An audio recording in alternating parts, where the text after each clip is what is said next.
Przed rozpoczęciem. Mam do Was małą prośbę. Naprawdę bardzo staram się osiągnąć próg 1000 subskrybentów. To dla mnie bardzo ważna liczba. Proszę, kliknijcie przycisk subskrybuj kanał. To tylko jedno kliknięcie, ale jest to dla mnie ogromna motywacja do tworzenia kolejnych filmów. Dziękuję Wam bardzo. Greetings, ladies and gentlemen. You're tuned in to Śledztwa Sherlocka, bringing you mystery, suspense and adventure, inspired by the legendary detectives of a bygone era. We invite you to settle back, turn the volume up, and lose yourself in another world. Tonight our story takes us aboard the great RMS Queen Mary, a ship of charm, quiet talk and secrets that drift beneath the surface. Poirot and Hastings expect a peaceful voyage until a frightened boy is found hiding below deck and the truth behind his presence slowly comes to light. Before we begin, tell me in the comments, do stories set at sea make you feel calm, uneasy or nostalgic? And where in the world are you tuning in from? I'd love to hear your thoughts. Now the foghorn sounds, the ship gathers speed, and the night closes over the ocean like a velvet curtain. This is the stowaway of the Queen Mary. Chapter 1. The crossing begins. The whistle blast that signaled our departure from Southampton pierced the April afternoon with such force that I felt it in my chest. I stood at the rail of the RMS Queen Mary, watching England receded into a grey smudge against an even greyer sky, and reflected that there was something profoundly melancholy about all leave-takings, even those undertaken in the lap of luxury. You are sad, Hastings. I turned to find Poirot at my elbow. Immaculate as always, in a dark suit that must have cost more than my entire wardrobe. His green eyes regarded me with that peculiar mixture of amusement and sympathy I had come to know so well. Not sad, exactly, I said. Merely thoughtful. There's something about ships, isn't there? All those people, all those stories confined together on a floating island.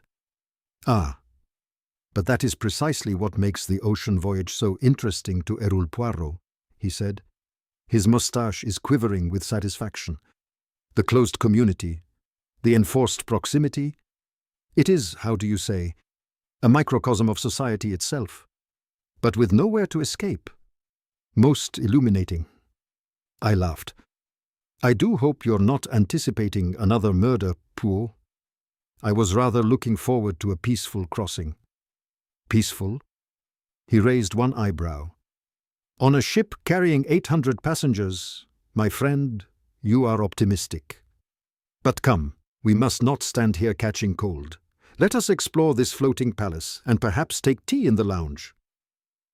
The Queen Mary was indeed palatial. As we made our way through the public rooms, I found myself gawking like a schoolboy. The main lounge stretched before us in an expanse of Art Deco splendor, all polished wood and gleaming brass and upholstery in rich burgundy. Crystal chandeliers caught the light and scattered it across the faces of passengers who had already settled into their chairs with books or newspapers. Captain Hastings, how delightful! The voice rang out across the lounge with theatrical clarity. I turned to see a woman rising from a chair near the windows, and even before Poirot murmured, "Observe," I had taken in several details. She was perhaps 50, handsome rather than beautiful, dressed in an emerald silk afternoon dress that must have come from Paris. At her throat blazed a diamond necklace that caught every beam of light in the room and threw it back, magnified. "Mrs. Whitcomb?"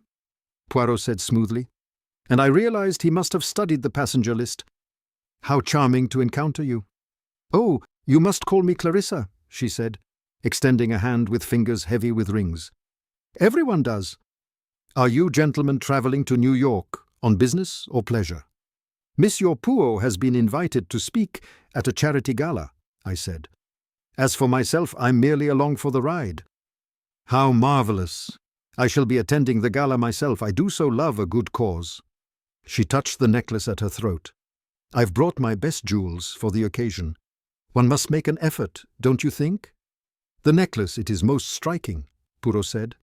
"My late husband's final gift to me," Mrs. Whitcomb said, and her voice dropped to a confidential murmur. "Insured for an absolute fortune. Of course, one can't be too careful these days. Why, only last month Lady Petton had her emerald stolen right out of her hotel room in Monte Carlo in broad daylight. Can you imagine?" "Most distressing," Poirot agreed. We excused ourselves after a few more minutes of conversation and found seats near the windows. A steward appeared instantly to take our tea order. "Well," I asked once we were alone, "what do you make of her? You observed the necklace. Rather hard to miss. She practically waved it under our noses." "Precisely. And what does that suggest to you?" I frowned. "That she's rather proud of it, I suppose? Or perhaps showing off a bit? Perhaps. Or perhaps she wishes everyone to take particular note of it. But we shall see. Regard now the gentleman who has just entered." A man had indeed appeared in the doorway of the lounge. He was American, I judged from his clothing, well tailored but with a certain brashness of cut that marked it as transatlantic. 40-odd years of age, with dark hair going grey at the temples, and a nervous habit of adjusting his tie. His eyes swept the room with what seemed like anxiety rather than curiosity. "Mr. Robert Thames," Poirot said softly. "Industrialist according to the passenger list, though he has booked his passage under a slightly different name, which is interesting, is it not?" "How on earth do you know that?" "I made inquiries with the purser this morning. It is always wise to know one's fellow travellers." Hastings. Mr. Ames registered as Mr. Robert Ambrose, but the purser recognized him from the newspapers. He was most discreet about it, naturally. I watched Mr. Ames settle into a chair with his back to the wall, positioning himself where he could observe both doorways. His hands trembled slightly as he opened a newspaper. "He looks frightened," I said. "He looks like a man who does not wish to be found," Poirot corrected. "There is a difference." Our tea arrived, and for a few moments we occupied ourselves with the business of pouring and stirring. The lounge filled gradually with passengers seeking warmth and company. I noted a severe-looking woman in grey who took a seat near the windows and immediately drew out some knitting. An elderly clergyman settled near the fireplace with a book. A young couple, clearly honeymooners, gazed at each other with nauseating devotion. "There is another person of interest," Poirot said, nodding toward a man who had just entered. He was perhaps 35, with the lean build of someone accustomed to hardship. His suit, though clean and pressed, had the worn quality of clothes kept carefully, but long past their prime. Dark-haired and dark-eyed, he carried himself with a watchful stillness that reminded me oddly of a cat. "Working ass," I said. "Third-class passenger. I'd wager." "You would win that wager." "Mr. Stefan Kopek, travelling steerage. Polish from his name. And yet observe how he studies the room. Not with the wonder of someone in unfamiliar luxury, but with the assessment of someone searching for something specific." Mr. Kopek's gaze had indeed swept across every face in the lounge with methodical precision. For a moment his eyes met mine, and I saw something in them that made me uncomfortable. A deep weariness, perhaps with a shadow of old suffering. Then he turned and left as silently as he had come. "This is going to be an interesting crossing," I said. Pooh smiled and sipped his tea. "Interesting? Oh yes, mon ami. I think we may rely upon that." The afternoon faded into evening. We dressed for dinner and descended to the magnificent dining room where crystal gleamed and silver clinked, and the murmur of conversation rose and fell like waves. I caught glimpses of our earlier acquaintances. Mrs. Wickham holding court at a large table, her diamonds flashing. Mr. Ames dining alone, with a book prop before him. The grey-clad woman eating frugally and quickly, as though dinner were an interruption to more important business. It was after we had retired to the smoking room for coffee and brandy that the first whisper of disturbance reached us. A steward passed close to our table, speaking in low tones to his colleague below deck, they say, hiding among the cargo crates. A stowaway! Good Lord! When did they find him? Not an hour ago. Just a boy, apparently. But Captain Draper is in a fury. The second steward glanced around nervously, and they moved away before I could hear more. I looked at Poirot and found him already watching me, his eyes bright with that alert intelligence I knew so well. You heard? I asked. I heard, mon ami. He set down his coffee cup with precision. And I think perhaps that our peaceful crossing has just encountered its first complication. The smoking room buzzed with renewed conversation as word spread. A stowaway, a boy, discovered, hiding like a criminal. Already I could hear the speculation beginning, the theories and accusations that would multiply through the night like bacteria in a petri dish. Poirot rose and adjusted his jacket. Come, Hastings, let us see what truth lies beneath the gossips. We made our way through the corridors, following the current of excited passengers toward the lower decks. The air grew colder, the polished luxury giving way to the functional spaces where the crew worked. A small crowd had gathered near the cargo hold, kept at a distance by two uniformed officers. Through a gap in the crowd, I caught my first glimpse of the boy. He sat on a wooden crate, small and thin, and shivering despite the blankets someone had draped across his shoulders. His face was smudged with dirt, his clothes little better than rags. But it was his eyes that held me. They were wide with a terror so profound it made my heart contract. This was not the fear of being caught in some childish mischief. This was the fear of something far darker, something that had driven him to cross an ocean alone and hide in the belly of a ship like a hunted animal. Captain Draper stood before him, arms crossed, his face rigid with displeasure. He fired questions at the boy in English, then in French, receiving no response beyond trembling silence. He refuses to speak, someone near me muttered. Probably guilty as sin. A thief, no doubt, another voice agreed. Or worse. Poirot moved forward through the crowd with that peculiar authority he possessed. The authority that made even ship's officers step aside. He approached the boy slowly, then bent down until their eyes were level.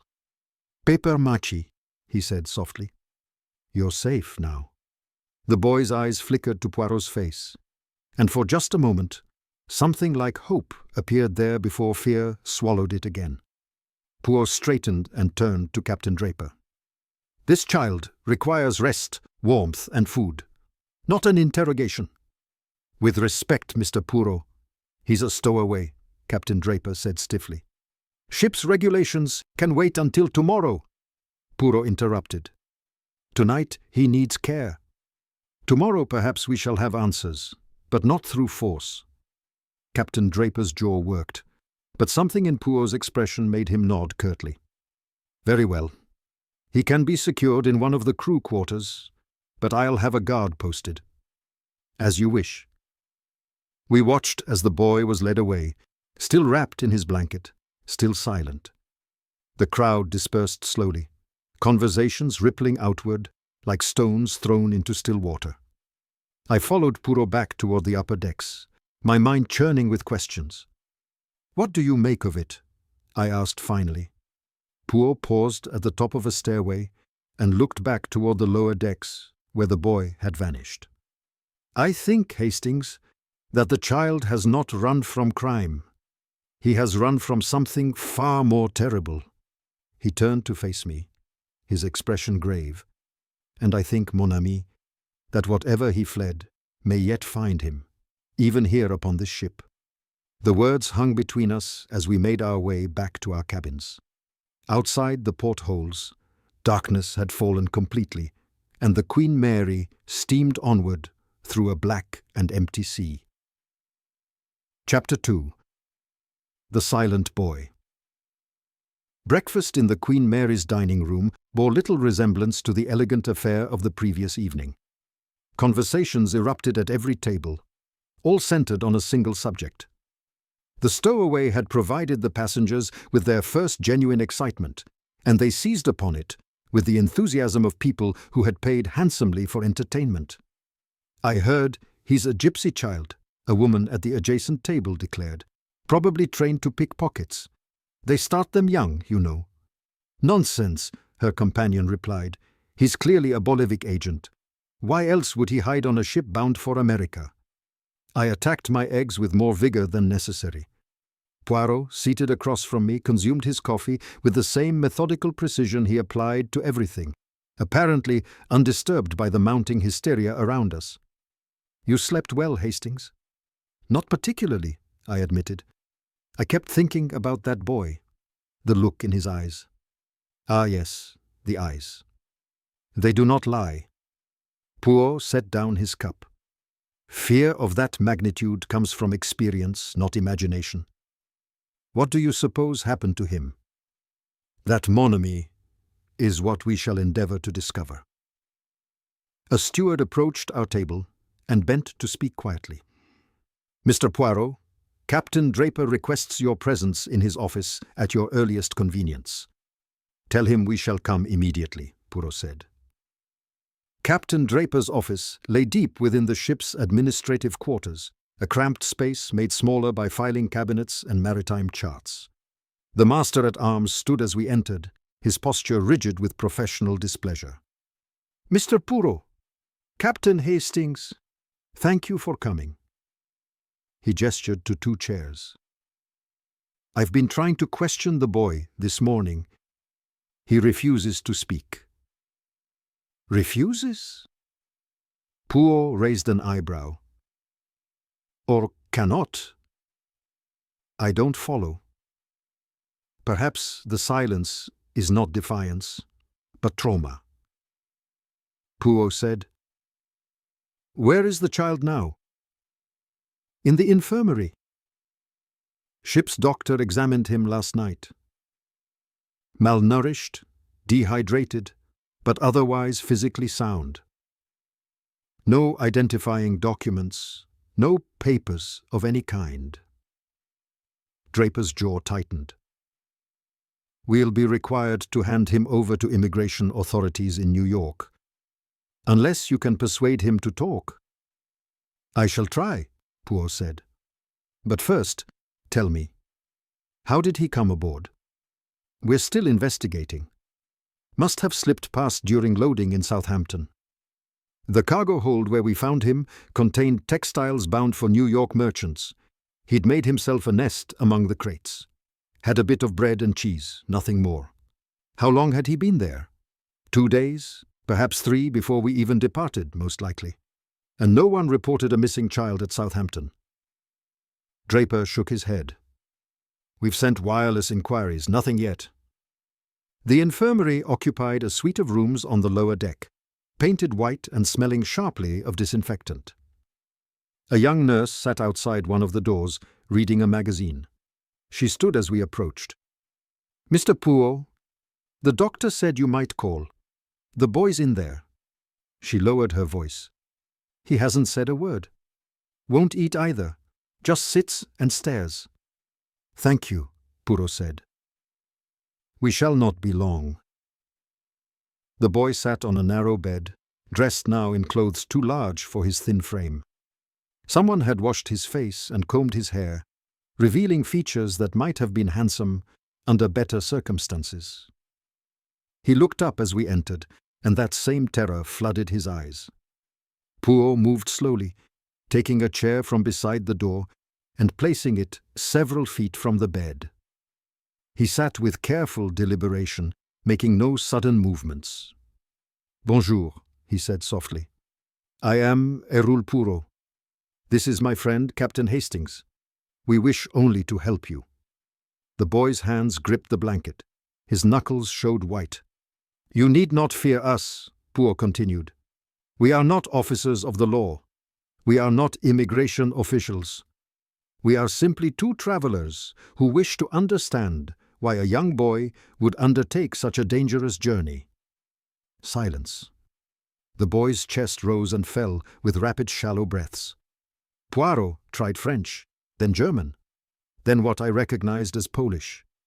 The boy's eyes flickered at the sound of Polish, but still he said nothing. "He understands," I murmured. "Oh yes, he understands very well." Poirot leaned forward slightly. "I think, young man, that you have seen things no child should see. I think you have run from something terrible, something that still frightens you, even here. But whatever it was, you are safe now. On my word." The boy's lips moved. No sound emerged, but I saw him mouth a single word. "Near." "No, you do not believe you are safe?" Poirot asked gently. A shake of the head, barely perceptible. "Why? What do you fear will happen?"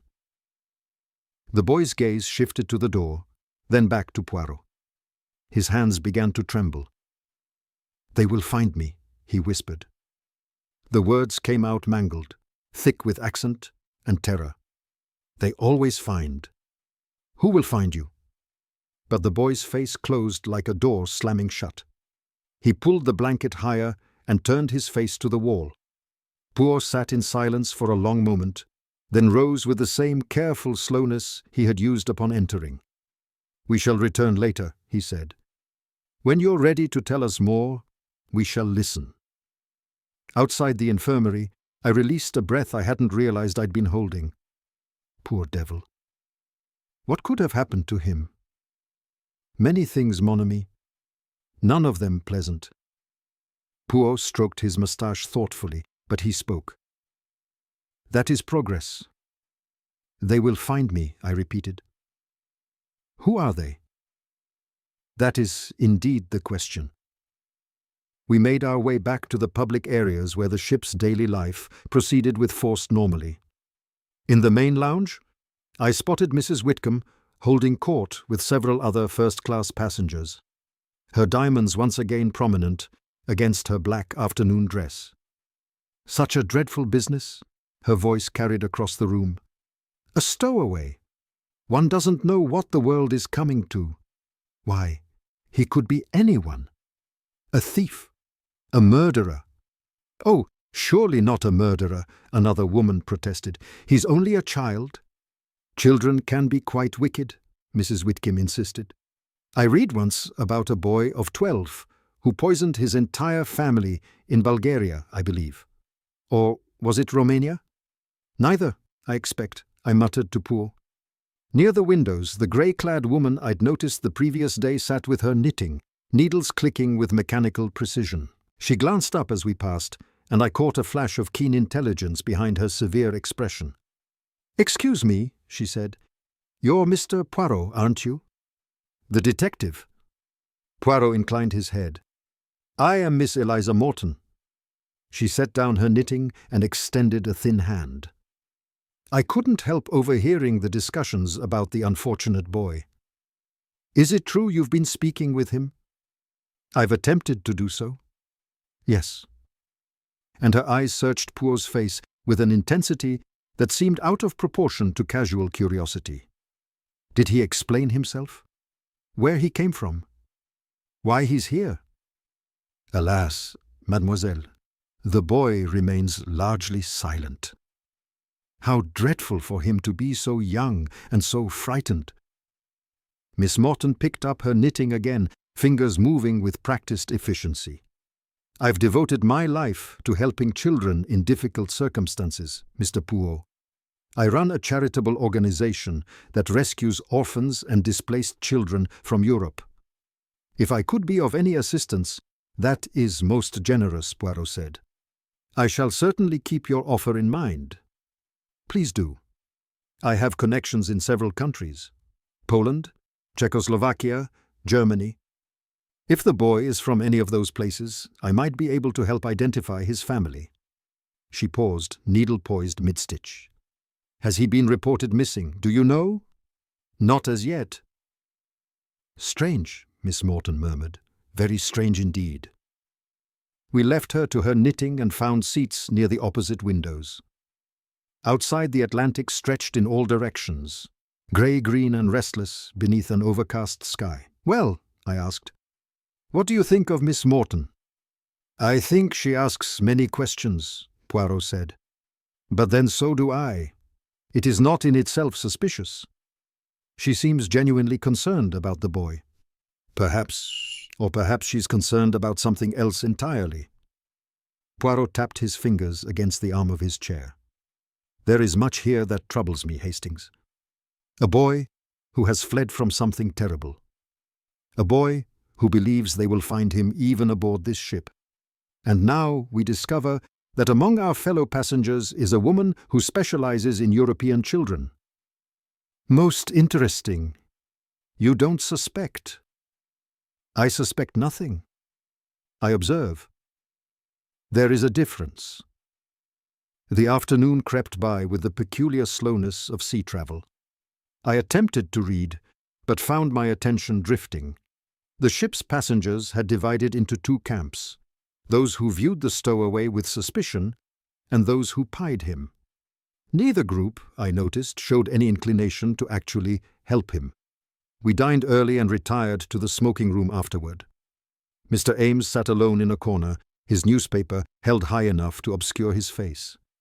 Through the windows, I caught a glimpse of Mr. Kopek standing on the third-ass deck, smoking a cigarette and gazing out at the darkening sea. "There is something about that man," I said. "Kopek, something secretive." "Everyone aboard this ship has secrets," Poirot replied. "The question is, which secrets matter?" A steward approached with a message on a silver tray. Poirot read it, and his expression grew thoughtful. "What is it?" I asked. "Captain Draper requests our presence once more. It seems there has been a development." Poirot folded the note precisely. "The boy has written something. A single word." "What word?" Poirot rose and adjusted his jacket. "Come, Hastings, let us discover together." We found Captain Draper in the infirmary corridor, speaking in low tones with the ship's doctor. Both men turned as we approached. "Mr. Poirot," Draper said. "The boy became agitated an hour ago. The nurse gave him paper and a pencil to calm him. He wrote this." He handed over a scrap of paper. The writing was unsteady. The letters formed by a hand more accustomed to other alphabets, but the word was clear enough. "Alec, his name?" I suggested.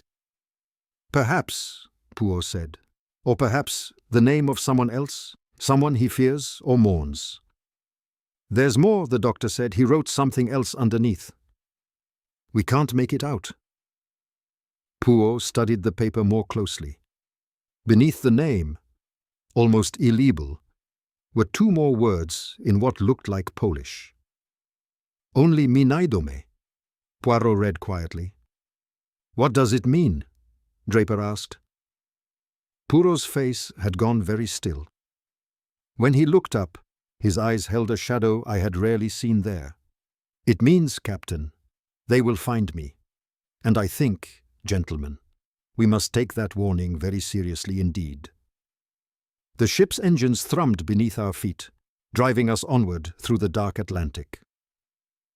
Somewhere in the infirmary, a frightened boy lay awake, believing the distance meant nothing to whatever he had fled. And standing in that corridor, with a paper in his hand, looking at Poirot's grave expression, I felt the first true stirring of unease. Whatever story lay behind that single name, it was not a simple tale of a runaway seeking adventure. It was something darker, something that reached across borders and oceans with fingers that did not easily release their grip. Chapter 3. Theft and Tragedy. The scream that shattered the morning calm could have raised the dead. I'd been shaving when it echoed through the corridors, a shriek of such theatrical intensity that I nearly cut myself. Hastily wiping the soap from my face, I threw on my jacket and emerged to find the passengers spilling from their cabins in various states of dress and alarm. "What on earth?" I began. But the answer came soon enough. Mrs. Whittam stood in the doorway of her stateroom, one hand pressed dramatically to her bosom, the other clutching the door frame as though she might collapse. A small crowd had already gathered, drawn by the commotion like moths to flame. "Gone," she wailed. "Stolen my diamonds! My beautiful diamonds!" A steward attempted to calm her, but she waved him away with an imperious gesture. "Don't touch me. I've been robbed in my own cabin on this ship." Poirot appeared at my elbow, fully dressed and perfectly groomed despite the early hour. He surveyed the scene with those sharp green eyes that missed nothing. "The necklace," I murmured. "It would appear so," he replied. "Come, let us see what has happened." We made our way through the gathering crowd. Mrs. Whittam's cabin was larger than ours, furnished with all the luxury befitting a first-class passenger.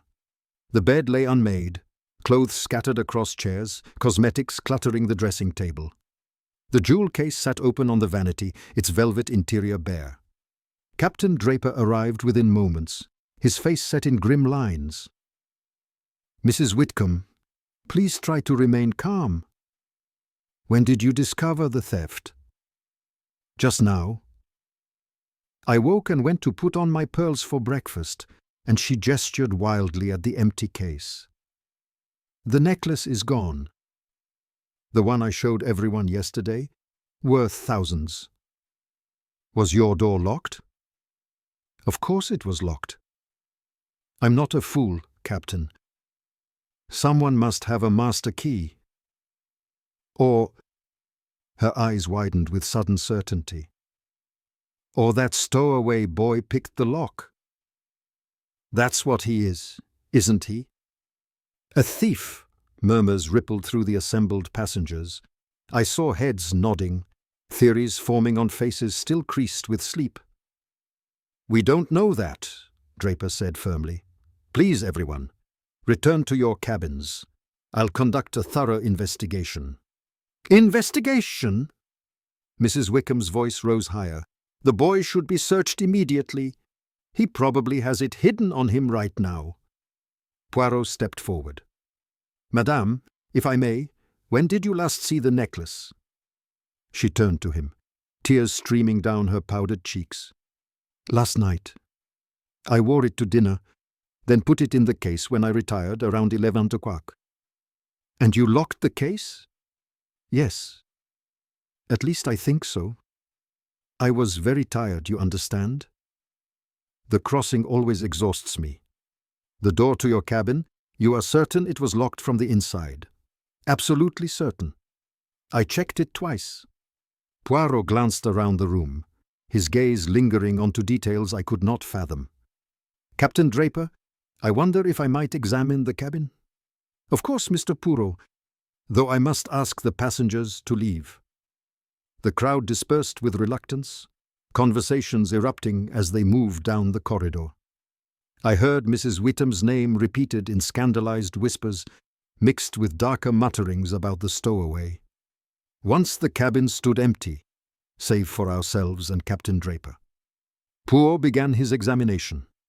He moved with that peculiar precision of his, studying the lock on the door, the catch on the jewel case, the arrangement of objects on the dressing table. "The lock shows no signs of forcing," he announced. "Neither the door nor the case." "Then how?" I began. "That Hastings is indeed the question."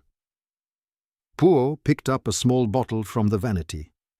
"Sleeping draught prescribed by a doctor, I see from the label. Do you take this regularly, madame?" Mrs. Whitcomb had followed us back into the cabin, despite Draper's earlier dismissal. "Yes, for my nerves, I took one last night as I always do. And after taking it, you sleep soundly." "Like the dead," she confirmed, then seemed to realize the implications. "You think someone came in while I slept?" "How horrible!" Poirot said nothing. He had moved to the porthole, which stood slightly ajar, letting in the salt air and morning light. "Was this open last night?" he asked. "I always crack it open before bed. The fresh air helps me sleep." "Natural element." Poirot peered out at the deck beyond, then at the catch mechanism. "Most interesting." "What is it?" Draper demanded. "Nothing, perhaps. Or perhaps everything. We shall see." Poirot turned back to Miss Whittam. "The necklace, it was insured. Natural meant for 8,000, she said. But that's not the point. It was my husband's final gift. The sentimental value, of course. Of course. Most distressing. Poirot stroked his moustache. One final question, madame. The clasp of the necklace. It was in good repair. She hesitated. Well, it had been a bit loose lately. I'd been meaning to have it fixed, but I see. Thank you, madame. You have been most helpful. We left her to Captain Draper's official questioning and retreated to the corridor. I waited until we were out of earshot before speaking. What do you make of it, Poirot? I make of it that there are several curious details. The open porthole, the sleeping draught, the loose clasp, the convenient timing. So soon after the boy's discovery. You don't think the boy took it? My friend, the boy has been under guard in the infirmary. How would he have reached a first-class cabin? No, this theft has other explanations. Such as... But Poirot merely shook his head. It is too soon to theorize. We must gather more facts. Come, let us take breakfast. I find that I cannot think properly on an empty stomach. The dining room buzzed with speculation. Mrs. Whittam's theft had provided the passengers with a scandal to dissect over their eggs and toast. I caught fragments of conversation as we made our way to our table. £8,000. Can you imagine? The boy must have accomplices. I'm locking everything in the ship's safe. Miss Morton sat alone near the windows, her breakfast barely touched. She looked up as we passed, her thin face creased with concern. Mr. Poirot, is it true about Mrs. Whittam's necklace? I fear so, mademoiselle. How dreadful. And I suppose everyone will blame that poor boy. She set down her fork with a sharp click. It's always the vulnerable who suffer suspicion, isn't it? You do not believe the boy guilty. I believe a child who has suffered trauma is not likely to add theft to his burdens. Her eyes flashed with sudden passion. I've worked with such children for 20 years, Mr. Poirot. I know the difference between a criminal and a victim. Your experience must be considerable. Poirot said, Tell me, in your work with displaced children, have you encountered many from Poland? From everywhere, Miss Morton replied. Poland, Czechoslovakia, Germany, Austria. The war left so many orphans, so many families destroyed. My organization tries to place them in good homes, give them a chance at normal lives. A noble calling, Poirot murmured. Someone must do it. The world has turned its back on too many children already. We continued to our table, where Poirot fell into one of his contemplative silences. I knew better than to interrupt when he wore that distant expression, so I occupied myself with breakfast and observation. Mr. Ames entered the dining room, glanced around nervously, and selected a table in the far corner. Mr. Kopek appeared briefly in the doorway, surveyed the room, then vanished without taking a seat. The honeymoon couple I'd noticed earlier sat hand in hand, oblivious to the drama around them. It was nearly 10 o'clock when a steward approached our table, his face pale beneath his tan. Mr. Poirot, Captain Draper requests you come to the boat deck immediately. There's been... He swallowed hard. There's been an accident. Poirot rose instantly. An accident? Yes, sir. Professor Henley, they found him. Or rather, they didn't find him, but there's evidence that he went over the railing during the night. The blood seemed to drain from my own face. Over the railing? You mean? Yes, sir, the steward said quietly. Into the sea. The boat deck stretched empty and windswept in the grey morning light. Captain Draper stood near the railing on the isolated promenade section, speaking with 2 crew members. His expression told me everything I needed to know before he spoke a word. Professor Oswald Henley, he said as we approached. Historian travelling to give lectures at Columbia University.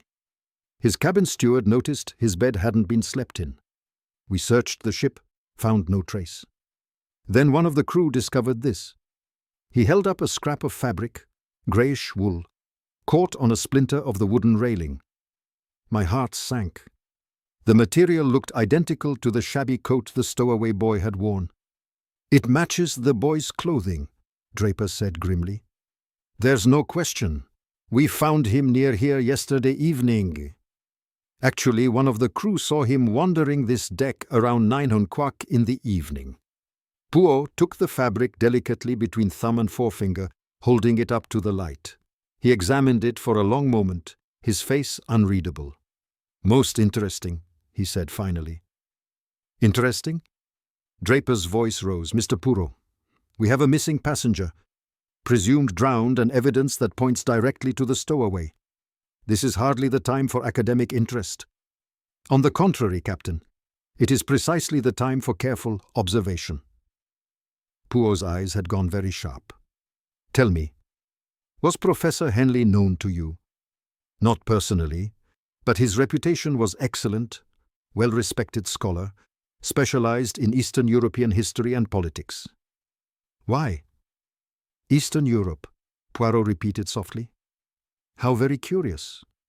What's curious about it?" "Perhaps nothing. Perhaps everything." Poirot turned to examine the railing, running his fingers along the wood. "This splinter that caught the fabric. It is quite prominent, is it not?" "I suppose so. And yet a man falling over a railing would not catch his clothing on such a projection. He would go over cleanly. Unless he grabbed at the railing as he fell," I suggested. "Perhaps Hastings, perhaps." But Poirot's tone suggested doubt. He spent several more minutes examining the deck, the railing, the position of the fabric. Finally he straightened and looked out at the endless grey sea. "A theft, and now a death," he murmured. "And a frightened boy who believes they will find him. The pattern begins to emerge, though still I cannot see its full shape." "You think they're connected?" Draper asked. "I think, Captain, that there are no coincidences aboard this ship, only facts we do not yet understand." Poirot turned to face us both. "The boy must be protected. Whatever else is true, he is in danger." "Protected?" Draper's face wrined. "Mr. Poirot, the evidence has been arranged." Poirot interrupted. "Arranged very carefully by someone who wishes us to reach precisely the conclusion we have reached. But Hercule Poirot does not accept convenient solutions. He seeks truth, not comfort." "Then what do you suggest?" "I suggest we search Professor Henley's cabin most thoroughly. I suggest we discover what he was really doing aboard this ship. And I suggest," Poirot's voice dropped to barely above a whisper, "that we move very carefully indeed, for we are dealing with someone who does not hesitate to kill." The wind off the Atlantic caught his words and carried them away across the waves, where somewhere beneath those cold grey depths a man's body was sinking into darkness.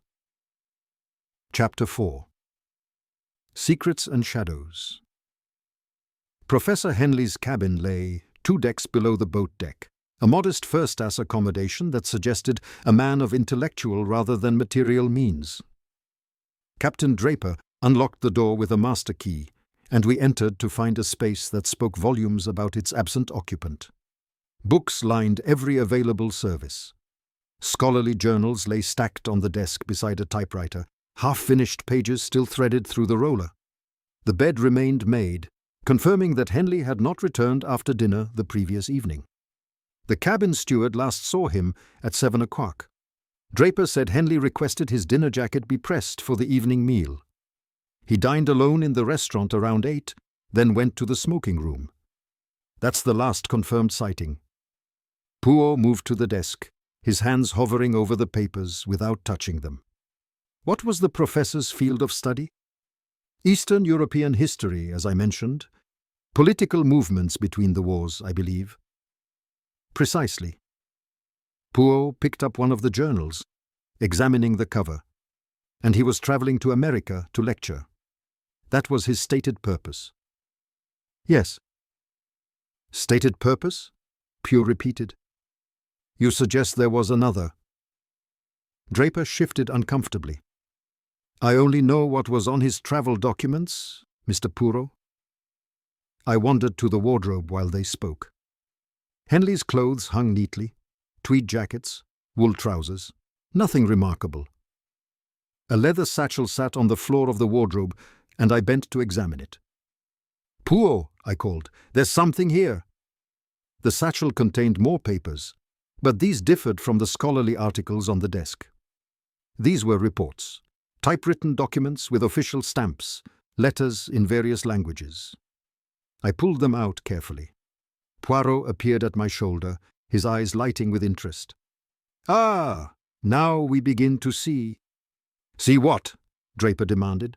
That Professor Henley was engaged in more than academic research. Poirot spread several documents across the bed. Look here, Captain. This is a report on child labor violations in textile factories.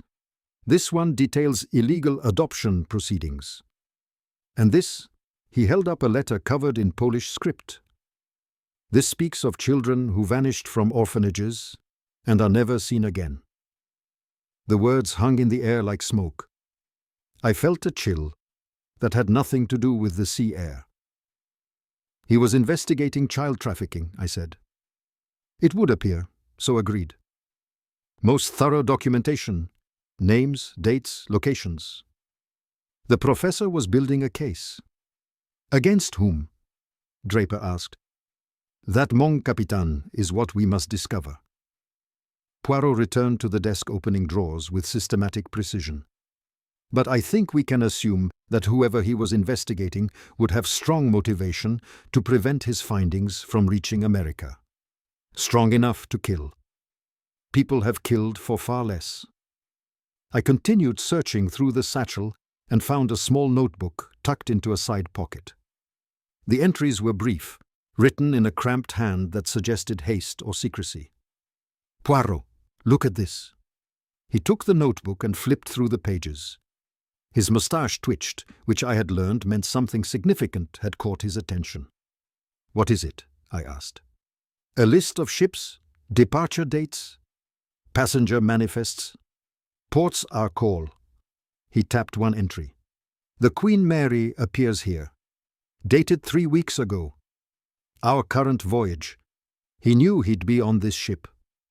More than that, Hastings. He planned it. Poirot turned more pages. And look, there is a name circled here. A passenger he intended to observe. I peered at the notebook. The handwriting made it difficult to read, but I could make out what appeared to be Morton. Miss Morton? I said incredulously. But she runs a charity. She helps children. So she claims, Poirot said quietly. But Professor Henley clearly believed her worthy of investigation. This is extraordinary, Draper said. You're suggesting Miss Morton had something to do with Henley's death. I suggest nothing yet. I merely observe that the professor took great interest in a woman who coincidentally shares this ship with a stowaway boy fleeing from child traffickers. We don't know that's what the boy was fleeing from, I protested. Do we not? Poirot's eyes met mine. A Polish boy, Hastings, who speaks of they will find me. A professor investigating child trafficking networks in Poland and Eastern Europe. A woman who travels regularly between Europe and America, ostensibly rescuing orphans. And now her man lies dead in the Atlantic, and evidence points conveniently toward the most vulnerable person aboard this vessel. The implications settled over me like a weight. Good Lord, indeed. Poirot gathered the documents carefully. Captain Draper, these papers must be secured. They are evidence and possibly the motive for murder. I'll have them placed in the ship's safe, Draper agreed. Excellent. And now I think we must speak with several people, beginning with Mrs. Whitcomb. Mrs. Whitcomb? Why her? Because, mon capitaine, I have questions about her necklace, and I suspect the answers will prove most illuminating. We found Mrs. Whitcomb in the main lounge, surrounded by a coterie of sympathetic passengers. She dabbed at her eyes with a lace handkerchief though I noted the tears had dried, and her complexion looked remarkably composed for someone recently robbed. "Mr. Poirot," she brightened at our approach, "have you recovered my diamonds?" "Tell me you've recovered them." "Alas, madame, not yet. But I wonder if I might ask you some questions." "Of course, anything to help." Poirot lowered his voice. "Perhaps somewhere more private." Her eyes flickered with what might have been alarm, but she rose and led us to a quiet corner near the windows. The ocean rolled past, grey and indifferent. "Mrs. Whitcomb," Poirot began, "you mentioned the necklace was insured for £8,000. "Yes, that's correct." "A considerable sum, and the clasp was damaged, you said." "Only slightly loose. Nothing serious, but serious enough that the necklace might fall from your neck without your noticing." She stiffened. "What are you implying?" "I imply nothing, madame. I merely establish facts." Poirot's tone remained gentle. "Tell me, are you in financial difficulty?" "That's none of your concern." "On the contrary, it is very much my concern when a theft occurs so conveniently, a theft that might result in a substantial insurance payment." Color flooded her face. "How dare you suggest?" "I suggest only that we must consider all possibilities," Poirot said, "including the possibility that no theft occurred at all." "This is outrageous." "Captain Draper, are you going to allow this man to accuse me?" Draper looked uncomfortable. "Mr. Poirot is merely conducting his investigation, madam." "Investigation? It's slander." She gathered her handbag and stood. "My necklace was stolen, and I'll thank you to find it rather than persecuting the victim." She swept away in a rustle of silk, leaving a wake of curious glances from other passengers. "Well," I said, "that went poorly." "On the contrary, Hastings, it went exactly as I expected." Poirot watched her retreating form with satisfaction. She did not deny the financial difficulties. "Most informative, and I should mention, the ship's crew found her necklace this morning, caught in the lifeboat rigging directly below her porthole, exactly as I suspected it would be. So she did drop it deliberately." "Precisely. The loose clasp, the open porthole, the sleeping draught ensuring she would not wake. All carefully arranged. But we shall save that revelation for the proper moment." "You really think she staged the theft?" "I think many things are staged aboard this ship, mon ami. The question is, who stages them, and why?" Our next interview proved more fruitful. We found Mr. Ames in the library, a small room lined with leather-bound volumes and furnished with deep armchairs. He sat alone, ostensibly reading, but his eyes darted to the door every few moments. "Mr. Ames," Poirot said, "or should I say, Mr. Ambrose?" The man's face went white. "How did you?" "It is my business to know such things." "You are traveling under an assumed name." "I wonder why." Ames set down his book with trembling hands. "It's not illegal." "No, but it is curious, particularly when a man dies aboard the same ship. I had nothing to do with that." "I swear it." "Then perhaps you will explain why you hide." Ames glanced around the empty library, then leaned forward. "I'm in trouble. Business trouble. Some dealings that went south. Investors who want their money back. I'm trying to reach New York before they catch up with me." "You are fleeing prosecution." "Nothing criminal. Just some bad investments, leveraged positions that collapsed. I owe money, yes, but it's a civil matter, not criminal. And yet, you fear being recognized." "Men like me have enemies, Mr. Poirot. People who believe they're owed more than they're actually owed. I thought if I traveled quietly under a different name, I could reach America and sort things out." Poirot regarded him steadily. "You knew Professor Henley?" "No, I never met the man." But you watched him. I've seen you watching everyone aboard this ship. Ames swallowed. I watch everyone because I'm nervous. I think every stranger might be an agent sent to find me.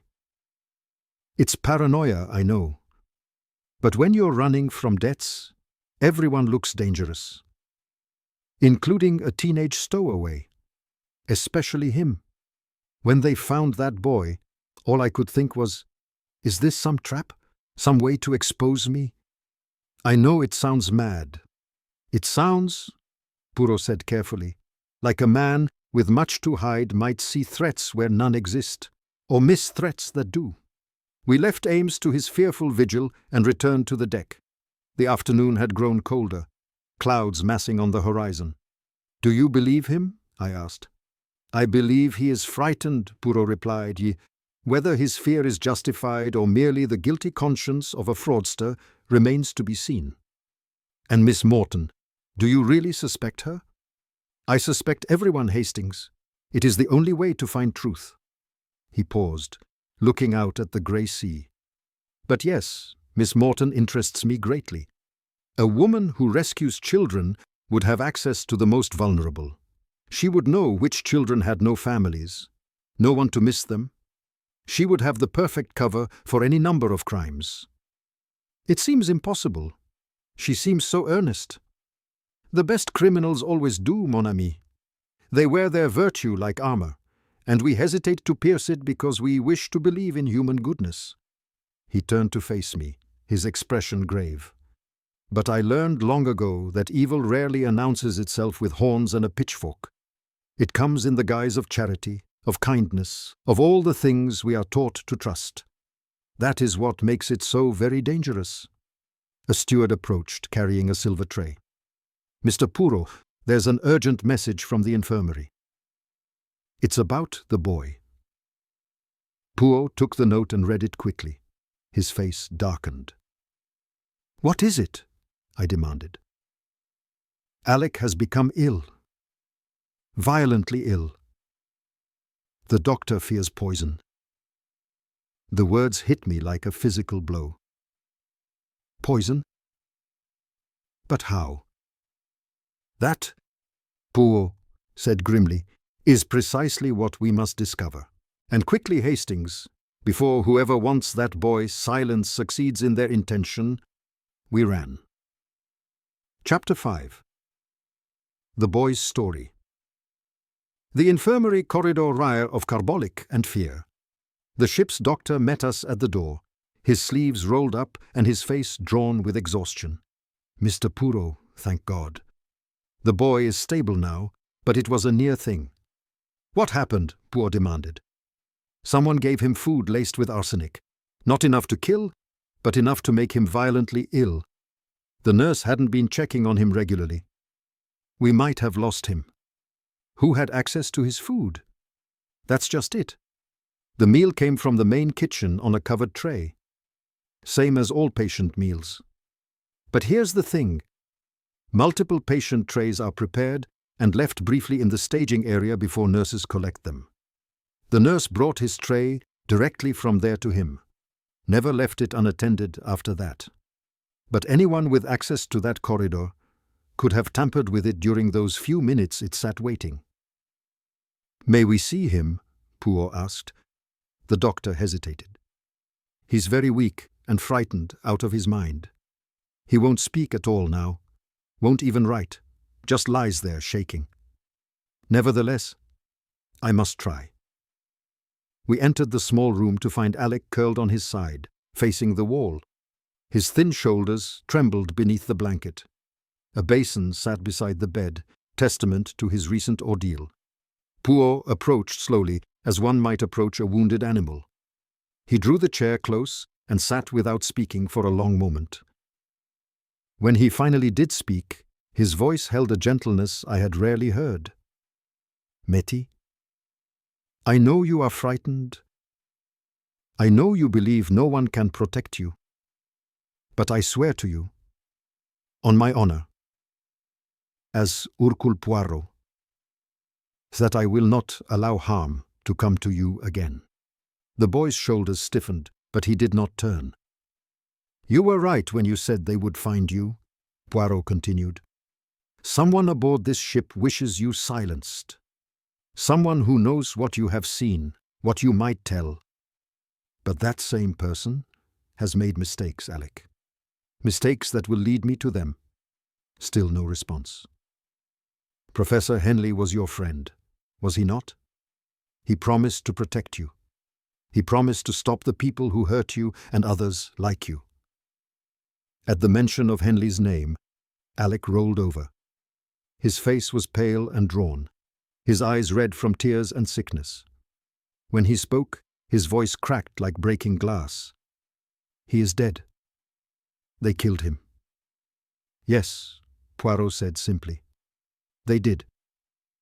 But his death will not be meaningless if you help me understand what he discovered. If you tell me what you know, they will kill me too. They have tried and failed. I will not allow them to try again. You have my word." Alex's hands gripped the blanket. For a long moment I thought he would retreat back into silence. Then haltingly, he began to speak. "My name is Alec Wojciuk. I'm from Krakow. My parents died when I was 8. Tschüss. I went to orphanage run by nuns. It was not bad place. They were kind." His English, though heavily accented, was better than I had expected. "2 years ago, woman came. She said she could find me home in England with good family. She talked to many children. Some went with her. We thought it was good thing." This woman Poirot said carefully, "Do you remember her name?" "Miss Eliza. That is what she told us to call her. She was very nice. She brought sweets, told stories about England. She said children there had big houses, good schools, everything we could want." My stomach turned. Miss Morton? But it was not true. Poirot prompted. "Some children wrote letters at first. They said homes were good. But then letters stopped. No more came." Alex's voice dropped to barely above a whisper. "My friend Parvel went with her. He was so happy. But then 6 months later, I saw him." "You saw him? Where?" "She came back to orphanage for more children. Pavel was with her, but he was different, thin, scared. He tried to talk to me when she was not looking. He said the family was lie. He worked in factory sewing clothes. Many hours, no pay. They beat him if he did not work fast enough. Dear God, I murmured. I told Mother Superior. Oleg kontynuował. Ona nie uwierzyła. Powiedziała, że Paweł zmyśla historię, bo tęskni za domem. Ale ja wiedziałem. Widziałem jego ręce, palce pocięte od igieł, posiniaczone od maszyn. Kiedy panna Eliza przyszła następnym razem, schowałem się. Nie chciałeś z nią iść, ale próbowała cię zabrać mimo to. Powiedziała siostrze przełożonej, że zostałem wybrany przez specjalną rodzinę, bardzo bogatą, bardzo dobrą. Siostra przełożona powiedziała, musisz iść. Tej nocy uciekłem. Żyłem na ulicach w Krakowie przez miesiące. Wtedy spotkałem profesora Henleya. Poirot pochylił się do przodu. Jak go spotkałeś? Zadawał pytania w kościołach, w jadłodajniach, szukając dzieci, które wiedziały o pannie Elizie. Ktoś powiedział mu o mnie. Znalazł mnie śpiącego na dworcu kolejowym. Kupił mi jedzenie, nowe ubrania. Powiedział, że bada złych ludzi, którzy udają, że pomagają dzieciom, ale tak naprawdę je krzywdzą. Budował przeciwko nim sprawę, powiedział Poirot. Tak. Pokazał mi dokumenty, zdjęcia, wiele dzieci, wiele krajów. Wszystkie zabrane przez ludzi, którzy obiecywali dobre domy. Ale dzieci znikały w fabrykach albo na farmach, gdzie pracowały jak niewolnicy, albo w gorszych miejscach. Powiedział, że panna Eliza była częścią dużej organizacji. Przewozili dzieci przez granicę jak ładunek. Ręce Olka zaczęły znowu drżeć. Profesor powiedział, że jeśli mu pomogę, jeśli pojadę do Ameryki i będę zeznawać, mogliby ją powstrzymać. Powstrzymać ich wszystkich. Powiedział, że ma dość dowodów, ale potrzebuje kogoś wystarczająco odważnego, by powiedzieć prawdę. Kogoś, kto przeżył. Więc wszedłeś na pokład Queen Mary z nim. Kupił mi bilet w klasie steerage, najtańszej. Powiedział, że tak będzie bezpieczniej, że nikt nie będzie szukał polskiego chłopca w 3. klasie. Mieliśmy się spotkać po tym, jak statek opuści Southampton, ale nigdy nie przyszedł. Czekałem tam, gdzie powiedział, przy ładowni. Potem usłyszałem nadchodzącą załogę, więc się schowałem. Myślałem, że może zapomniał, albo może coś się stało. Zamierzałem poczekać jeszcze 1 dzień, a potem go poszukać. Ale wtedy mnie odkryli.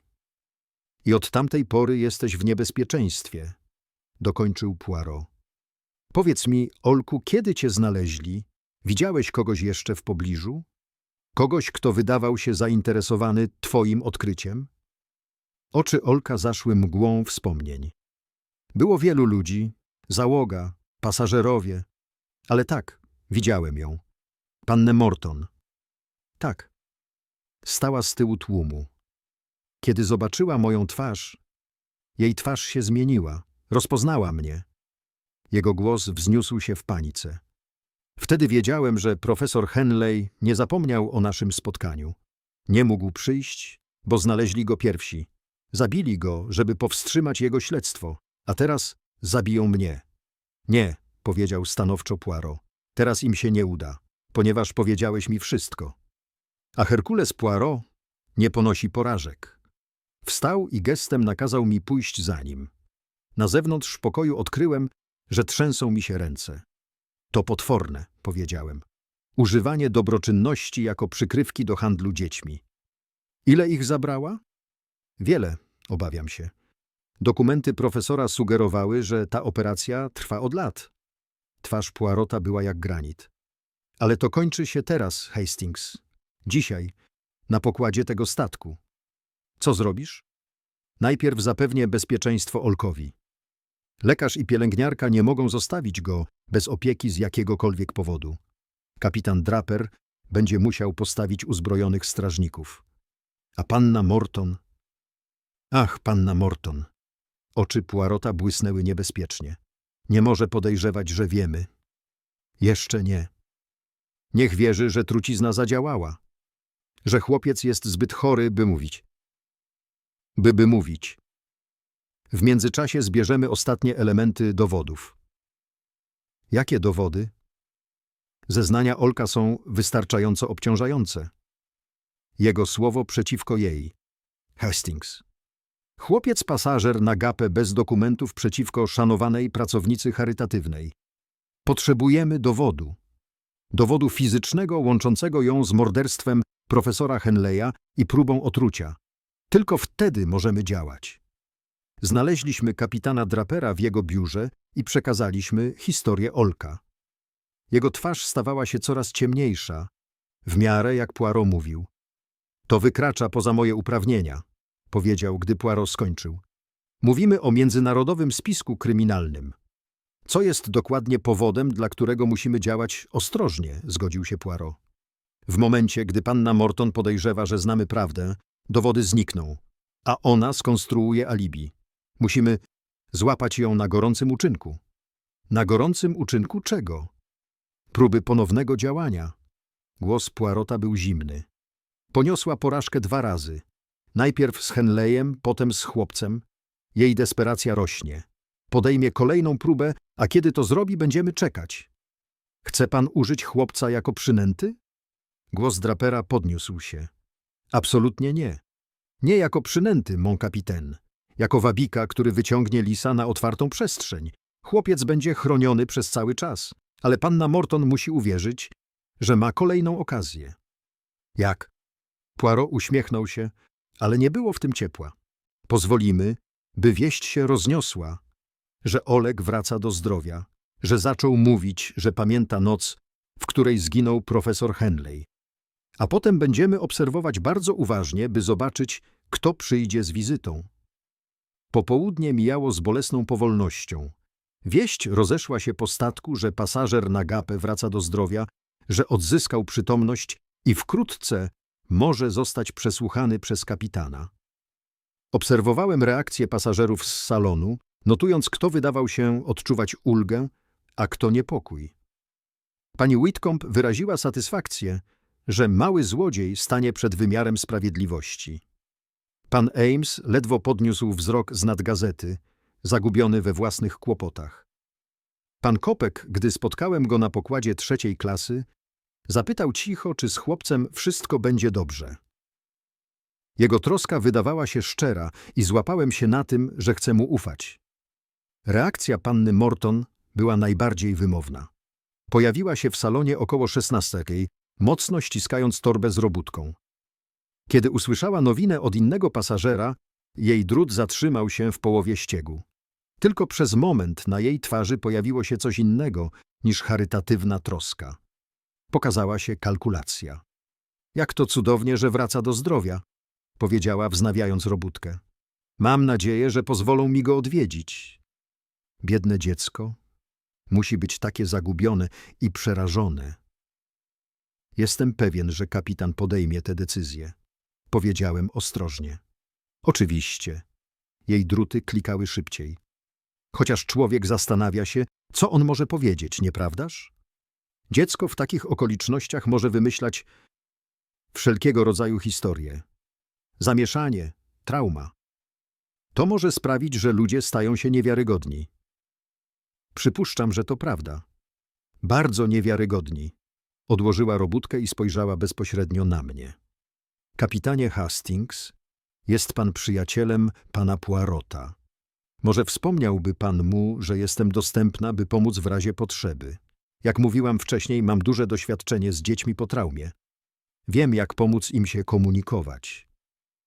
Sposób, w jaki powiedziała komunikować, sprawił, że przeszły mnie dreszcze. Wspomnę o tym, powiedziałem.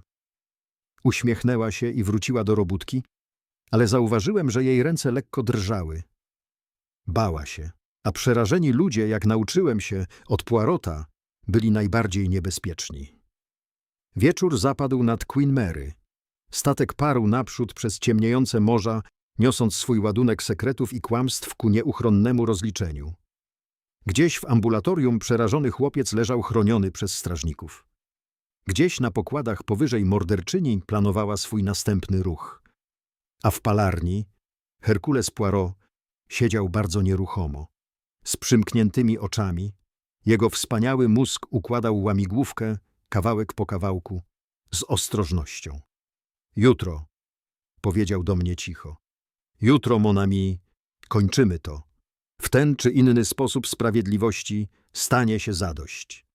Spojrzałem na jego twarz w świetle lampy i zobaczyłem tam nieubłaganą determinację, która rozwiązała tak wiele niemożliwych zbrodni. Panna Morton popełniła fatalny błąd, wybierając ten statek, ten rejs, by kontynuować swoje niegodziwe dzieło. Wybrała statek, który wiózł Herculesa Poirota i za ten błąd miała zapłacić. Rozdział 6. Triumf małych, szarych komórek. Wielki salon Queen Mary został przekształcony na tę okazję. Kapitan Draper ustawił krzesła w półkole skierowane w stronę okien, gdzie stał Poirot, plecami do szarego poranka na Atlantyku. Za szybą Ameryka leżała gdzieś za horyzontem. Tak blisko teraz, a jednak dla niektórych na tym statku pozostanie na zawsze poza zasięgiem. Stałem przy drzwiach, gdy główni bohaterowie wchodzili. Pani Whitcomb przybyła pierwsza, jej diamenty były rzucająco się w oczy nieobecne, twarz ściągnięta oburzeniem z powodu wezwania. Pan Ames podążał za nią, nerwowy jak kot, jego oczy przeskakiwały na każdego nowo przybyłego.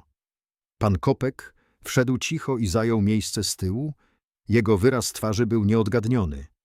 Panna Morton przyszła ostatnia, ściskając torbę z robótką w obu dłoniach, jej twarz ułożona w wyraz charytatywnej troski. Naprawdę, panie Poirot, zaczęła pani Whitcomb, nie widzę powodu, dla którego wszyscy zostaliśmy tu ściągnięci jak przestępcy. Mój naszyjnik wciąż nie został odnaleziony, a ten chłopiec Proszę, madame. Poirot uniósł jedną rękę. Wszystko zostanie wyjaśnione. Kapitanie Draper, jeśli pan pozwoli. Draper skinął na 2 członków załogi stojących przy wewnętrznych drzwiach. Odsunęli się i wszedł Olek, otoczony strażnikami. Został umyty i dano mu odpowiednie ubranie, choć wciąż wyglądał na boleśnie chudego i zdecydowanie zbyt młodego na terror, który nosił w oczach. Te oczy omiotły zebrane twarze i zatrzymały się na pannie Morton. Jego dłonie zacisnęły się w pięści. Ty! Słowo wyrwało się z niego jak oskarżenie. Twarz panny Morton pozostała spokojna. Biedne dziecko. Jest wyraźnie zdezorientowany. Nigdy w życiu go nie widziałam. Jesteś kłamczuchą. Głos Olka drżał, ale brzmiał pewnie. Przyszłaś do mojego sierocińca. Zabrałaś Pawła i innych. Obiecałaś im domy, ale sprzedałaś ich jak zwierzęta. Kapitanie Draper, powiedziała spokojnie panna Morton, z pewnością nie pozwoli pan temu urojeniowemu chłopcu rzucać dzikich oskarżeń. Jest wyraźnie po traumie i wymyśla fantazję. Wymyśla. Głos Poirota przeciął salon jak ostrze. Nie, mademoiselle. Jedynym wymysłem tutaj jest pani historia, pani charytatywna fasada, całe pani fałszywe życie. To absurdalne. Żądam. Niczego pani nie żąda. Oczy Poirota zapłonęły. Usiądzie pani, będzie słuchać i w końcu zmierzy się z prawdą o swoich zbrodniach. Coś w jego głosie sprawiło, że powoli opadła na krzesło. Torba z robótką pozostała zaciśnięta na jej kolanach. Poirot zaczął krążyć, ręce splecione za plecami. Kiedy po raz pierwszy napotkałem tę sprawę, wydawała się prosta. Pasażer na Gapę, kradzież, niefortunna śmierć. Ale Hercule Poirot nie wierzy w takie wygodne zbiegi okoliczności. I tak zapytałem siebie, co łączy te wydarzenia? Chłopiec je łączy, wtrąciła pani Whitcomb. Jest wyraźnie złodziejem i możliwe, że czymś gorszym. Ach, ale tutaj, madame, ujawnia pani własną winę. Poirot odwrócił się do niej. Ponieważ w ogóle nie było kradzieży, prawda? Pani naszyjnik nigdy nie został skradziony. Jej twarz zbielała. Jak pan śmie? Zapięcie było lśne, powiedziała nam pani. Wystarczająco luźne, by naszyjnik mógł po prostu spaść. I rzeczywiście, kiedy załoga statku przeszukała pokład poniżej pani iluminatora, który wygodnie zostawiła pani otwarty, znaleźli pani naszyjnik zaplątany w olinowanie szalupy ratunkowej. Upuściła go pani sama, madame, mając nadzieję na uzyskanie pieniędzy z ubezpieczenia, by spłacić długi hazardowe. To kłamstwo. Steward z kasyna potwierdził, że przegrała pani prawie 5000 funtów w karty tylko podczas pierwszej nocy rejsu. Jest pani zrujnowana, madame, i widziała pani w tej wygodnej kradzieży drogę do ratunku. Ale pani fałszywe przestępstwo służyło innemu celowi. Zwróciło uwagę na chłopca. Sprawiło, że wszyscy uwierzyli, iż jest złodziejem. Ktoś bardzo tego chciał. Odwrócił wzrok na pannę Morton. Jej twarz stała się bardzo nieruchoma. A potem był profesor Henley, kontynuował Poirot. Szanowany historyk, albo tak się wydawało. Ale profesor badał coś znacznie bardziej złowieszczego niż wydarzenia historyczne. Budował sprawę przeciwko międzynarodowej siatce przestępczej, siatce, która handlowała dziećmi pod przykrywką adopcji charytatywnych. To niedorzeczne, powiedziała panna Morton. Prowadzę legalną organizację. Prowadzi pani obrzydliwość. Głos Poirota zagrzmiał w salonie. Podróżuje pani do sierocińców w całej Europie, identyfikuje bezbronne dzieci bez rodzin i zabiera je pod fałszywym pretekstem. Obiecuje im pani kochające domy w Anglii i Ameryce. Ale te dzieci nie znajdują domów.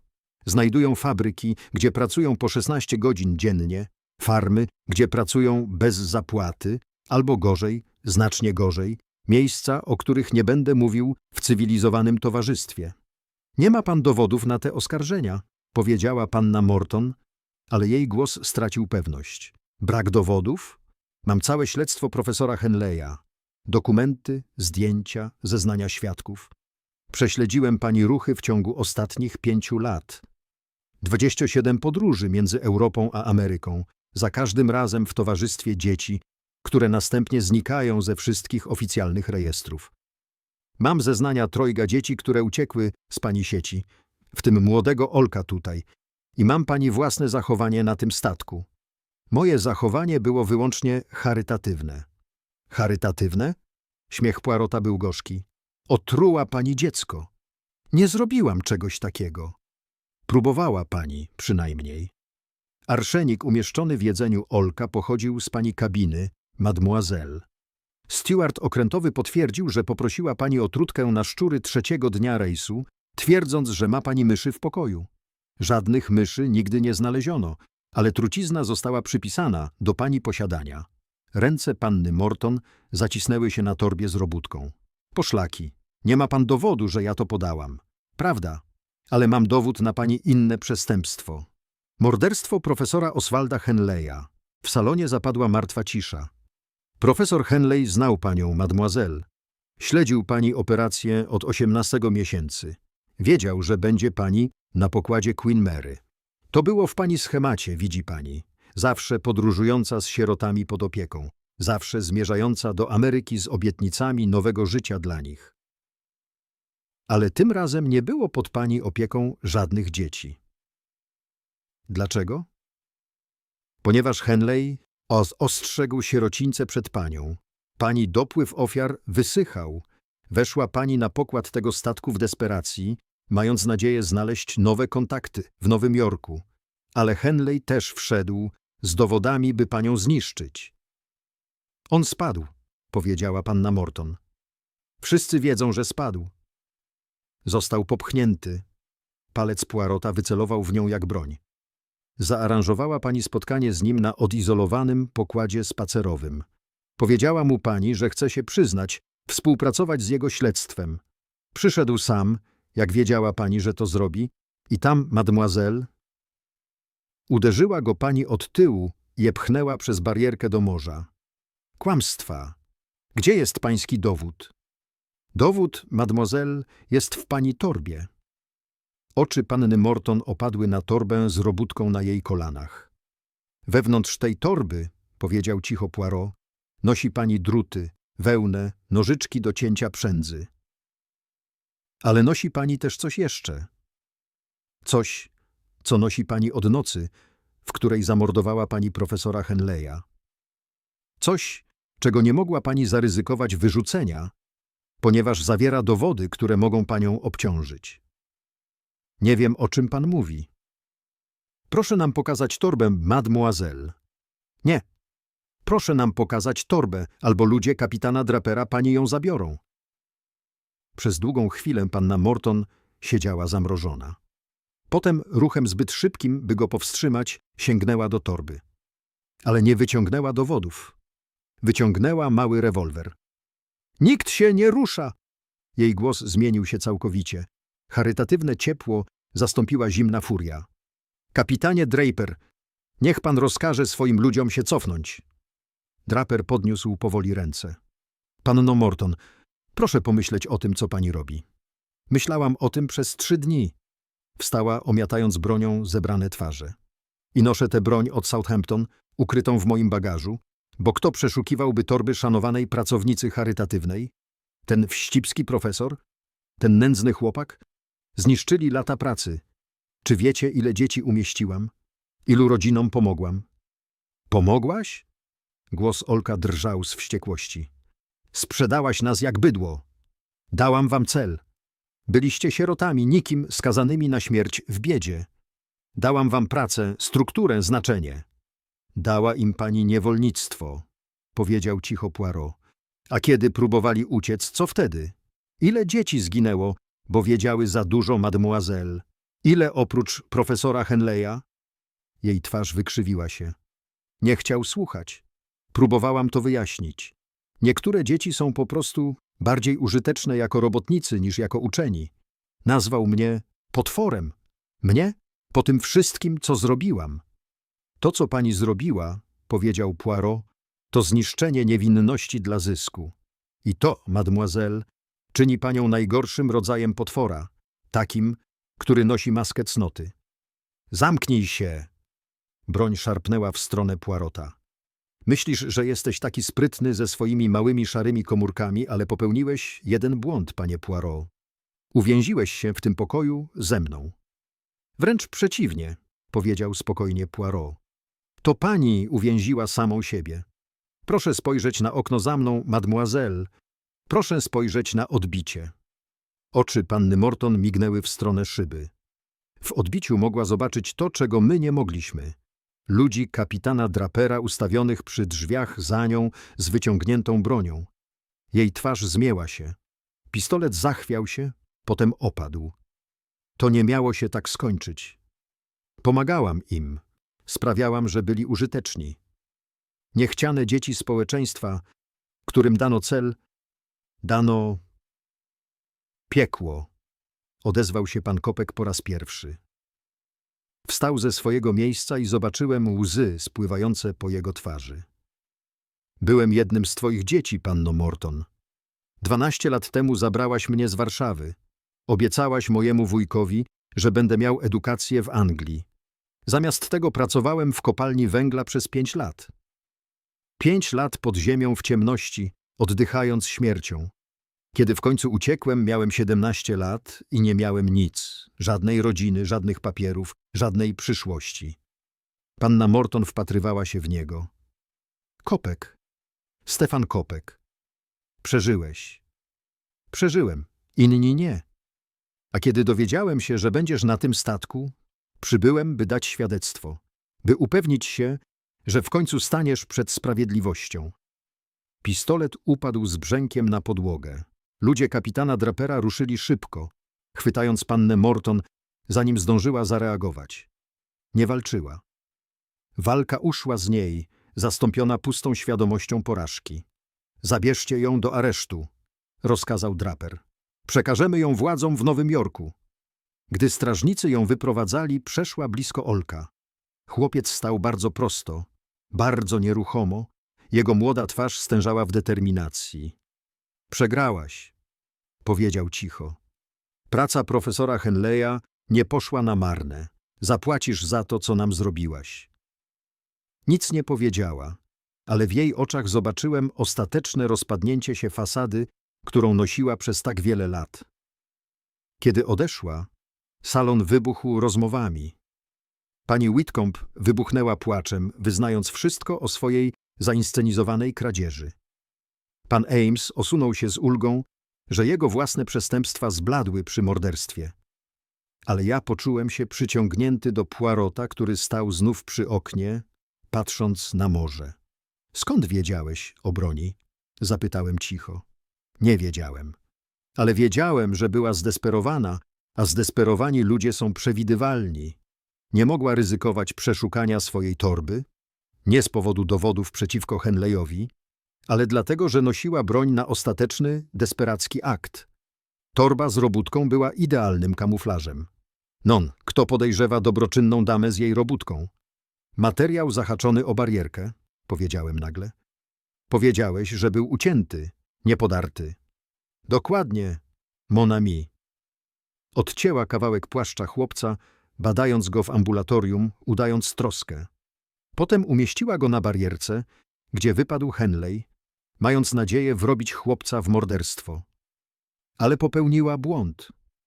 Ucięła go nożyczkami, zostawiając czyste krawędzie zamiast poszarpanych rozdarć. Małe szczegóły. Zawsze zdradzają. A teraz Hastings, chłopiec, który widział zbyt wiele horroru, może zacząć zdrowieć.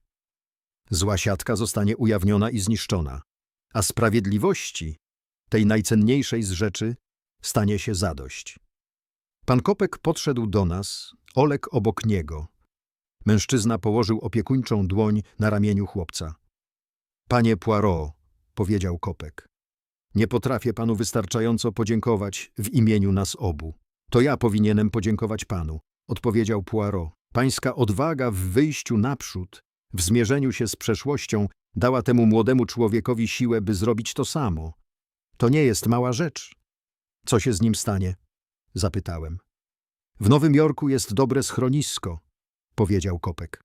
A ja mam teraz mały biznes, restaurację. Niewiele, ale uczciwa praca. Może kiedy będzie gotowy, Olek mógłby mi pomóc, jeśli zechce. Olek spojrzał na mężczyznę, który kiedyś był dzieckiem takim jak on, który przeżył ten sam koszmar. Coś przeszło między nimi, zrozumienie zrodzone ze wspólnego cierpienia.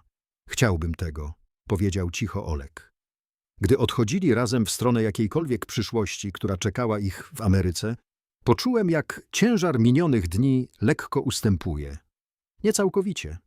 Horror tego, co zrobiła panna Morton, nie zostanie łatwo zapomniany. Ale teraz była nadzieja tam, gdzie wcześniej był tylko strach.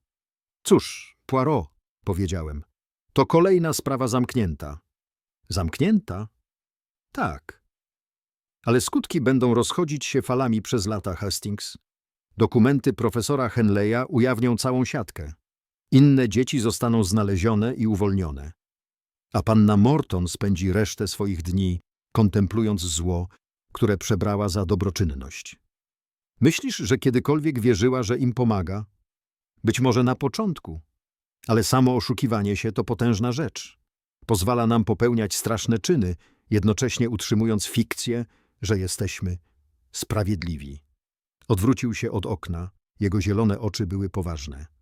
Dlatego musimy zawsze kwestionować nasze motywy, mon ami. Dlaczego musimy uczciwie patrzeć na nasze działania i ich konsekwencje?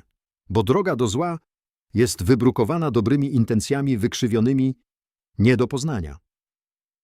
Queen Mary parła naprzód, niosąc nas w stronę Nowego Jorku i rozliczenia, które tam czekało. Sprawiedliwości stało się zadość na pokładzie tego statku, ale wiedziałem, że prawdziwy osąd nadejdzie w sądach i w życiu dzieci, które teraz zostaną ocalone przed straszną dobroczynnością panny Morton. I wiedziałem, że Hercule Poirot ze swoimi wspaniałymi wąsami i małymi szarymi komórkami po raz kolejny udowodnił, że żadne zło nie może oprzeć się cierpliwemu zastosowaniu rozumu i prawdy. Epilog panorama Nowego Jorku. Wyrosła przed nami przez poranną mgłę, wieże ze stali i kamienia sięgające ku szaremu kwietniowemu niebu. Stałem przy barierce obok Poirota, patrząc, jak Ameryka wyłania się z atlantyckiej mgiełki i rozmyślałem, że 5 dni może zawierać całe życie doświadczeń, gdy jest się zamkniętym na pływającym statku z sekretami i kłamstwami. Jesteś zamyślony, Hastings, zauważył Poirot. Myślałem o Olku i wszystkich innych takich jak on. Ach tak. Dokumenty profesora zostały przekazane odpowiednim władzom. Międzynarodowa Komisja Pomocy Dzieciom, policja w 5 krajach. Zadziałają na podstawie tych informacji. Wiele dzieci zostanie odnalezionych i uwolnionych z powodu tego, co wydarzyło się na tym statku. A panna Morton? Stanie przed sądem w Nowym Jorku. Dowody są przytłaczające. Jej własne przyznanie się, zeznania Olka i pana Kopka, fizyczne dowody w postaci trucizny i broni. Spędzi wiele lat, kontemplując swoje zbrodnie. Silniki statku zwolniły, gdy zbliżaliśmy się do portu. Pasażerowie tłoczyli się przy barierkach, nie mogąc się doczekać pierwszego spojrzenia na statuę wolności. Pani Whitcomb została aresztowana przez ochronę statku natychmiast po jej łzawym wyznaniu, by po przybyciu zostać przekazaną władzom federalnym. Pan Ames wkrótce miał stanąć przed innymi władzami zainteresowanymi jego interesami. Myślisz, że cokolwiek zmieniliśmy, Poirot? Tak naprawdę zmieniliśmy? Milczał przez chwilę, patrząc, jak miasto się przybliża. Uratowaliśmy jednego chłopca, Hastings. Jedno przerażone dziecko, które mogło umrzeć, wierząc, że nikt nie dba o jego cierpienie. Czy to nie wystarczy? Chyba musi. Ale to coś więcej, mon ami. Dzięki odwadze Olka, dzięki poświęceniu profesora Henleya, dzięki temu, że sprawiedliwości stało się zadość na tym statku, dziesiątki, może setki dzieci unikną tego samego losu. Siatka, którą reprezentowała panna Morton, zostanie ujawniona i zniszczona. To nie jest nic. Pomyślałem o Olku tak, jak widziałem go po raz ostatni tego ranka, stojącego obok pana Kopka przy barierce 3. klasy, wpatrującego się w Amerykę oczami, w których był zarówno strach, jak i nadzieja. Chłopiec, który ukrywał się wśród skrzyń ładunkowych, wierząc, że nigdy nie będzie bezpieczny, teraz miał przyszłość. Człowiek, który rozumiał jego cierpienie, zaoferował mu schronienie i uczciwą pracę. To nie było bajkowe zakończenie. Trauma nie zniknie na widok portu w Nowym Jorku. Ale to był początek. Międzynarodowa Komisja Pomocy Dzieciom zaoferowała panu Kopkowi fundusze na rozbudowę jego restauracji, kontynuował Poirot. Chcą zatrudniać innych ocalałych, takich jak Oleg, dać im umiejętności i niezależność. Kopek się zgodził. Mówi, że to uhonoruje pamięć profesora Henleya. To wspaniałe. I jest coś więcej. 3 innych świadków zgłosiło się od czasu aresztowania panny Morton. Dorośli, którzy byli przedmiotem handlu jako dzieci przez jej organizację. Ich zeznania zapewnią, że stanie przed sprawiedliwością za zbrodnie obejmujące wiele lat. Syrena Queen Mary zabrzmiała. 3 długie gwizdy ogłaszające nasze przybycie. Holowniki pojawiły się wzdłuż burt, by poprowadzić nas do molo. Wkrótce zejdziemy na ląd, wrócimy na stały grunt, będziemy kontynuować nasze oddzielne życia. Ale wiedziałem, że nie zapomnę tej podróży. Nikt z nas nie zapomni. Poirot, powiedziałem. Skąd tak naprawdę wiedziałeś o pannie Morton? Mam na myśli, kiedy stałeś się pewien? Uśmiechnął się. Jego zielone oczy były odległe wspomnieniami. Małe, szare komórki działają w tajemniczy sposób, mon ami. Ale po prawdzie to było coś, co powiedział Oleg. Powiedział nam, oni mnie znajdą. Nie on, czy ona, ale oni. Dziecko nie mówi w ten sposób o pojedynczej osobie. Mówi o organizacji, o sieci. A kiedy dowiedziałem się, że panna Morton podróżowała regularnie między Europą a Ameryką, zawsze z dziećmi, zawsze obiecując domy, których nie można zweryfikować. Wtedy wzór stał się jasny. Wzór. Zawsze jest wzór, prawda? Zawsze, Hastings. W każdej zbrodni, w każdej tajemnicy trzeba tylko patrzeć jasnymi oczami i otwartym umysłem. Poprawił marynarkę tym charakterystycznym gestem ostateczności. Ale chodź, musimy przygotować się do zejścia na ląd. Ameryka czeka, a z nią nowe przygody. Raczej mam nadzieję na mniej przygód, a więcej spokojnych wakacji, powiedziałem.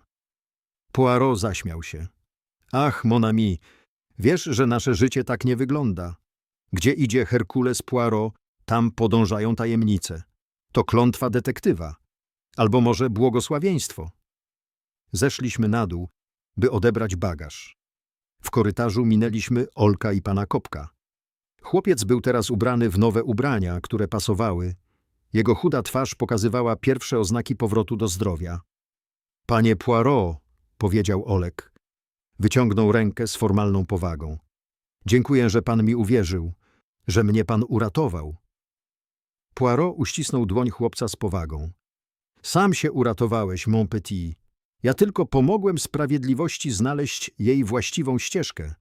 Odwaga była twoja. Nie zapomnę profesora Henleya, powiedział Oleg. Sprawię, że będzie dumny. O tym nie mam wątpliwości. Patrzyliśmy, jak idą dalej korytarzem. Mężczyzna i chłopiec, którzy obaj przeżyli ten sam koszmar, teraz idący razem ku przyszłości, która niosła możliwość zamiast tylko strachu. Cóż, Poirot, powiedziałem, gdy wyszliśmy na pokład w gwar przybycia. Kolejna sprawa zamknięta. Kolejna sprawa zamknięta, zgodził się. A jednak, Hastings, łapię się na tym, że myślę nie o przestępcy, którego złapaliśmy, ale o chłopcu, którego uratowaliśmy. To liczy się na końcu. Nie spryt dedukcji czy satysfakcja z rozwiązania łamigłówki, ale życie, którego dotykamy, sprawiedliwość, której służymy, nadzieja, którą przywracamy. Trap był przymocowywany do molo. Zanim Ameryka wabiła wszystkimi swoimi ogromnymi możliwościami. Gdzieś w tym wielkim mieście Oleg rozpocznie swoje nowe życie. Gdzieś indziej panna Morton poniesie konsekwencje swoich czynów. A gdzieś w Europie dzieci, które mogłyby cierpieć, zostaną ocalone, ponieważ jeden chłopiec był wystarczająco odważny, by powiedzieć prawdę władzy. Queen Mary bezpiecznie przewiozła nas przez Atlantyk, ale przewiozła więcej niż pasażerów i ładunek. Przewiozła sprawiedliwość z jednego brzegu na drugi i czyniąc to, zmieniła bieg wielu istnień. Chodź, Hastings, powiedział Poirot. Nowy Jork czeka. I kto wie, może znajdziemy dobrą restaurację gdzie będziemy mogli uczcić nasze przybycie. Znam właśnie takie miejsce, powiedziałem, myśląc o skromnym lokalu pana Kopka, miejscu, gdzie rozumieją prawdziwe znaczenie gościnności. Poirot spojrzał na mnie z aprobatą. Doskonale, mon ami, doprawdy doskonale.